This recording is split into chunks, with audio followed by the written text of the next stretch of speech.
আসসালামু আলাইকুম। জিনপরি নিয়ে আছে হাজারো কৌতূহল। কেউ কেউ অতি আবেগে এই ব্যাপারে বিভিন্ন অবাস্তব ঘটনার অবতারণা ঘটায়, আবার কেউ কেউ পাণ্ডিত্য প্রদর্শনের উদ্দেশ্যে এই বিষয়ে অনেক সত্য অস্বীকার করে বসে।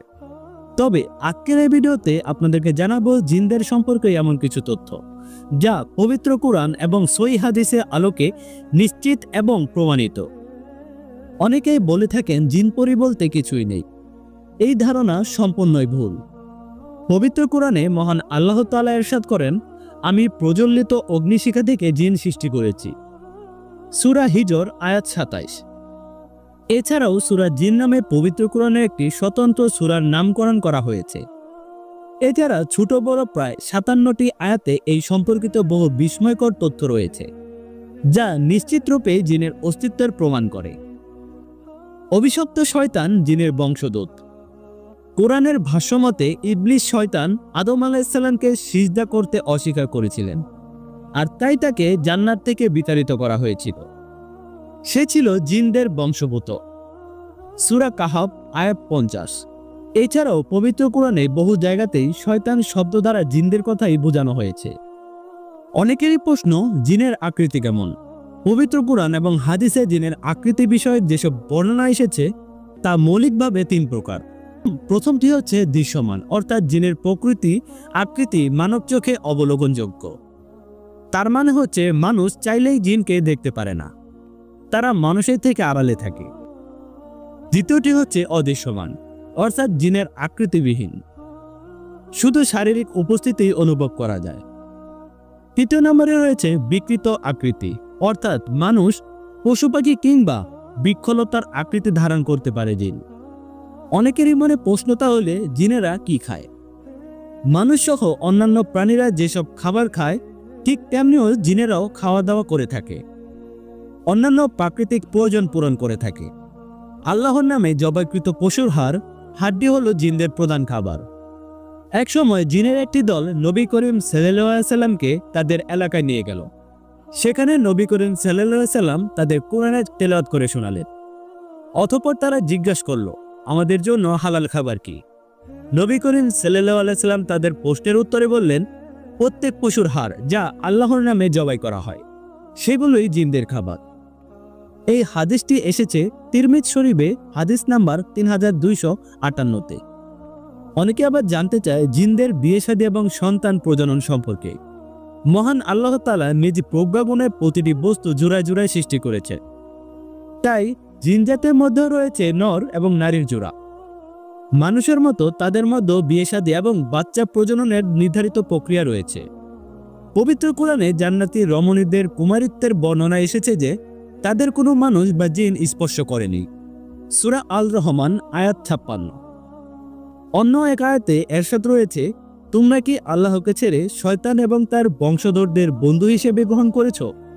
সূরা কাহাফ আয়াত ৫০। এই ২ আয়াত থেকে জিনদের যৌনাকাঙ্ক্ষা এবং বংশ প্রজননের বিষয়টি সুস্পষ্ট এবং প্রতীয়মান হয়।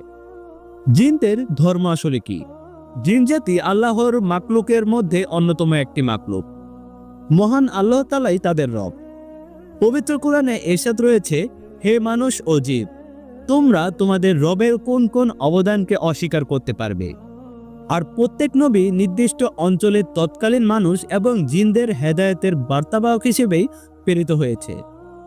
মহান আল্লাহ তাআলা ইরশাদ করেন, ওহে মানুষ ও জিন জাতি, আমি কি যুগে যুগে তোমাদের কাছে নবী রাসূল প্রেরণ করিনি? সূরা আনআম আয়াত ৩০।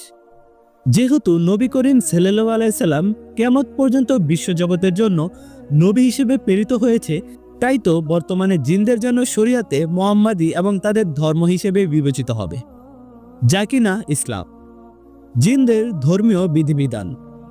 মানুষের মতো জিনদের ক্ষেত্রে ধর্মীয় অনুশাসনের এবং বাধ্যবাধকতা রয়েছে।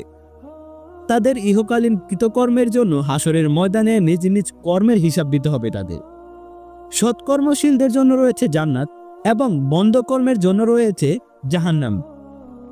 সূরা আল আরাফ আয়াত নাম্বার ৩৪। মানবদেহে জিনদের অনুপ্রবেশ।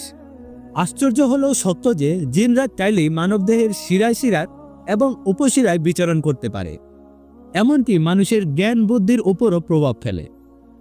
তাকে বিকারগ্রস্ত করে ফেলতে পারে।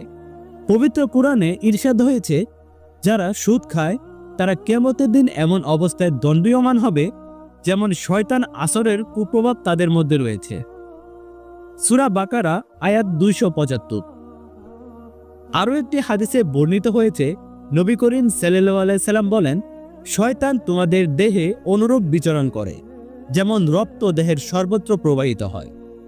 সহিহ বুখারী হাদিস নাম্বার 3482। জিন নাকি অদৃশ্য বিষয় জানে? আসমান এবং জমিনের কোনো অদৃশ্যই আল্লাহ তাআলা অন্য কেউ জানে না। তবে অনেক দৃশ্যমান বিষয় জিনরা অদৃশ্য থেকে অবলোকন করতে পারে এবং তা বর্ণনা করে, যা অনেকেই অদৃশ্যের খবর বলে মনে করে এবং এটা একটি ভুল ধারণা। সৎকর্মশীল মানুষের উপর জিন প্রভাব ফেলতে পারে না। জিন মানবদেহে প্রভাব বিস্তার করতে পারলেও নেককার মুসলমানদের ক্ষেত্রে তার প্রচেষ্টা নিষ্ফল হয়। পবিত্র কালামে জিন এবং শয়তানের উদ্দেশ্য কি? মহান আল্লাহ তাআলা ইরশাদ করেন, যারা আমার একনিষ্ঠ বান্দা তাদের প্রতি তোমার কোনো প্রভাব কার্যকর হবে না।